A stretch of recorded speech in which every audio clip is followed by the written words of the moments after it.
Bonjour à toutes et à tous, bienvenue pour les énergies sentimentales de ce mois de novembre. On va aller regarder donc, pour chaque signe astrologique les énergies qui peuvent se présenter dans un tirage relationnel. Donc relationnel, ça va sous-entendre qu'il y a quelqu'un dans votre tête, dans votre cœur, dans votre vie. À vous de remettre tout ça un petit peu en place. On va voir un petit peu vous, vos énergies, les énergies de l'autre, ce que vous attendez, ce que l'autre va vous proposer. Bien sûr, ça reste une approche générale, donc il est évident que ce tirage ne pourra pas parler à tous. Donc prenez uniquement si ça fait écho pour vous. Allez jeter un œil à la vidéo de votre ascendant, de votre signe lunaire. Ça peut vous permettre d'avoir un éclairage un petit peu différent et puis de faire un petit peu votre propre météo, je dirais, avec tout ça.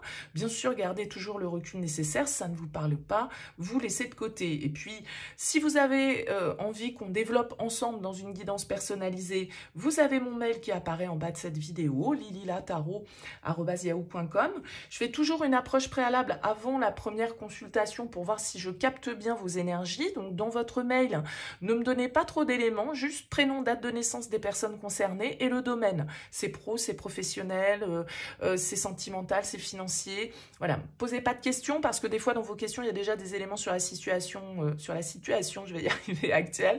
Donc voilà, restez le plus large possible. Le but, c'est de partir d'une page blanche. Donc, ne me donnez pas d'éléments dans votre mail plus nombreux que ceux que je viens d'énumérer. Et puis après, bien sûr, je reviens vers vous pour vous expliquer comment je fonctionne. Alors, pour ce tirage, on utilise le Tatou Tarot pour effectuer ce tirage sentimental du mois de novembre. Allez, c'est parti, on se retrouve pour le tirage. Bienvenue les Gémeaux pour les énergies sentimentales de ce mois de novembre. On regarde ici votre énergie, le partenaire, la relation, ce que vous attendez de la relation sur ce mois, ce que le partenaire vous propose, le défi, le conseil, et on découvrira ici l'énergie vers laquelle la relation tend sur cette fin novembre. Alors, on a quelques arcanes majeurs. On a la force ici qui est en dos de deck. On a l'impératrice dans l'énergie du partenaire et on a l'ermite ici en défi. Alors, on a un petit peu de... On a pas mal de bâtons quand même ici. Épée, denier, on n'a pas de coupe. Bon, vous êtes de toute façon avec l'énergie du 8 de denier. On n'a pas l'impression que vous êtes très focus sur l'aspect émotionnel de votre vie. Peut-être que vous êtes très occupé, peut-être que vous êtes très concentré sur d'autres aspects de votre vie, le travail, une formation, des choses que vous devez accomplir et sur lesquelles vous êtes concentré. Mais ça peut être aussi, quand je regarde cette carte, l'idée que vous regardez pas vraiment. Voilà, votre regard est assez centré sur quelque chose. Il n'est pas forcément ouvert vers l'extérieur.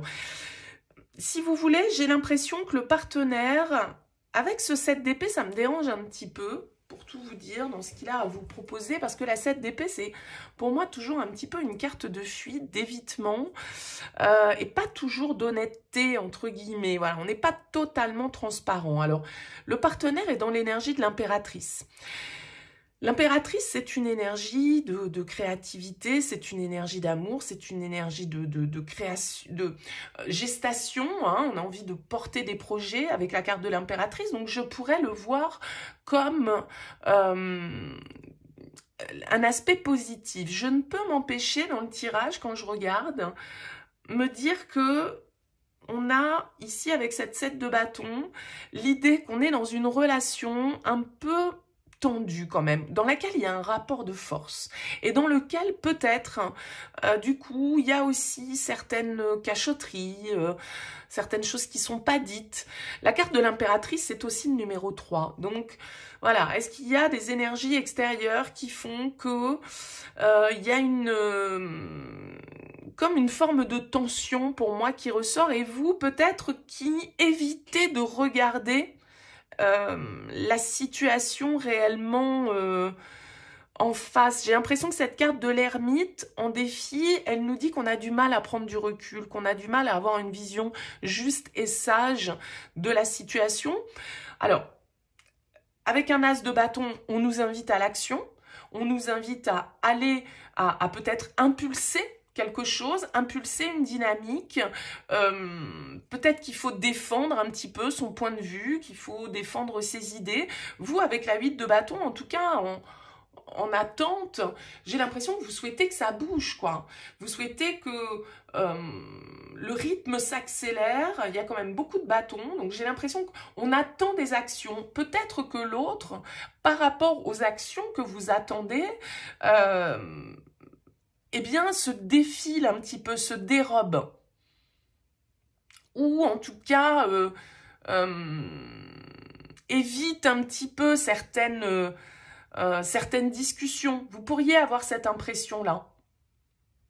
Donc je pense que l'ermite, ici en défi, il y a vraiment cette idée de réussir à prendre du recul, à prendre un temps de réflexion.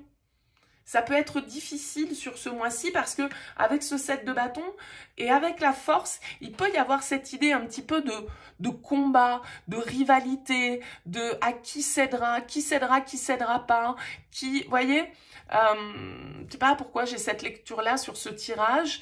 Avec l'as de bâton, comme je le disais, on nous pousse à l'action, on nous pousse à la réaction. Parce que peut-être qu'avec ce 8 de denier, comme je le disais là, j'ai comme l'impression que vous, en fait, bon, bah voilà, vous regardez, baissez un petit peu les yeux et vous regardez pas trop peut-être la situation et que là, les cartes vous disent, bah voilà, il va falloir donner une impulsion. Je serais curieuse de voir la carte de... Ah oui, ok. On a la mort ici en sortie de tirage. Donc, il y a un changement. Alors, bien sûr, la mort, elle peut indiquer la fin. Elle peut indiquer une rupture parce que, comme je le disais, on a cette forme de combativité, on a cette forme peut-être presque d'opposition et peut-être que jusque-là, vous n'étiez pas dans l'action et que l'action est de mise sur ce mois de novembre. La mort, c'est une carte en tout cas qui va nous parler d'évolution, de progression. On tourne une page avec la mort. Il y a quelque chose qui se termine. On laisse tomber quelque chose. Une bataille, un désaccord. Ça peut être très subtil. C'est pas forcément une grande phase, mais pour certains, ça va être ça. Pour certains, vous êtes dans une dynamique avec ce vide de denier, avec ce vide de bâton, d'agir, de bouger, de donner de l'impulsion, de prendre un petit peu le pouvoir, on va dire, pour imposer éventuellement vos exigences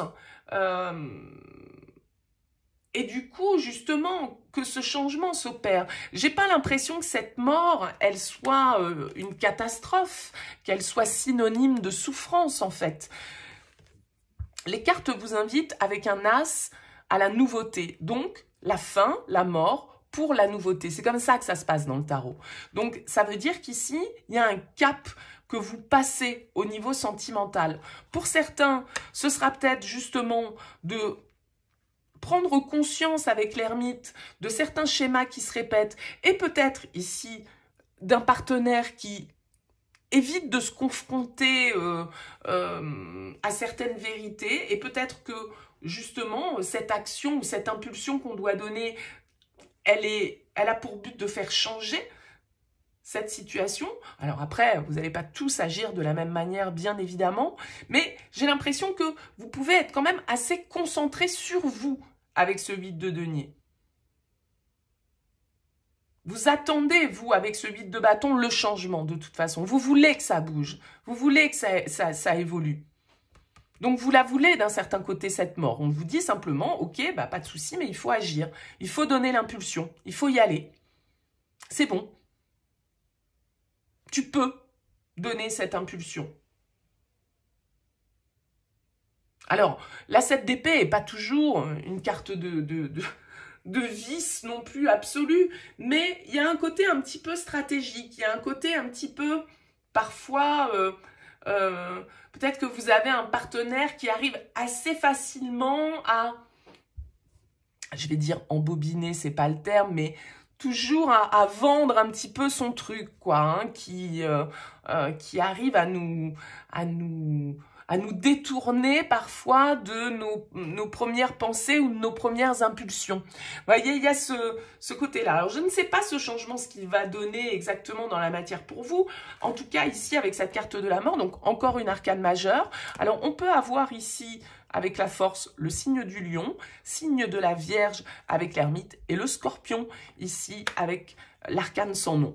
En tout cas, ce mois de novembre verra la fin d'un cycle pour justement apporter cette nouvelle impulsion et cette nouvelle dynamique que vous souhaitez. Donc c'est positif, ça vous emmène vers le positif. Et c'est une issue sans doute de votre détermination, de votre volonté, de votre force de persuasion, de votre ambition en fait pour que justement les choses puissent avancer et qu'on puisse dépasser peut-être certaines difficultés, certains obstacles sur le parcours. Bon, dites-moi en tout cas en commentaire, n'hésitez pas à me dire un petit peu comment ça vibre pour vous, c'est intéressant pour moi d'avoir vos retours. Merci pour votre écoute, merci pour votre présence, à très vite.